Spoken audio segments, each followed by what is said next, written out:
നമസ്കാരം. ഞാനിപ്പോൾ ആന്ധ്രാപ്രദേശിലെ പുട്ടപർത്തി എന്ന് പറയുന്ന സ്ഥലത്താണുള്ളത്. സത്യസായി ബാബയുടെ ജന്മദിനത്തിനോടനുബന്ധിച്ച് ലക്ഷക്കണക്കിന് ആളുകളാണ് ഇവിടെ വന്നു പോയിക്കൊണ്ടിരിക്കുന്നത്. ഇവിടുത്തെ സർക്കാർ സൗജന്യമായിട്ട്, തികച്ചും സൗജന്യമായിട്ട് ഇവിടെ നിന്ന് റെയിൽവേ സ്റ്റേഷനിൽ നിന്ന് പ്രശാന്തി നിലയം വരെ ബസ് സർവീസ് 5 മിനിറ്റ് ഇടവിട്ട് അങ്ങോട്ടും ഇങ്ങോട്ടും നടത്തുന്നുണ്ട്.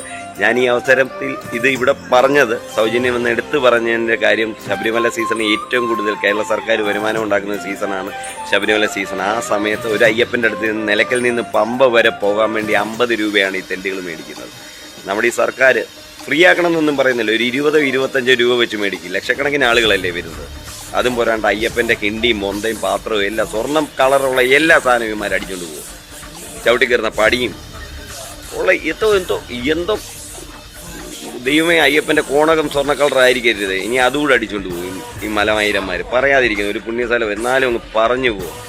ചെറ്റകൾ, ഫസ്റ്റ് ക്ലാസ് ചെറ്റകൾ, പറയാതിരിക്കുന്നെങ്കിൽ.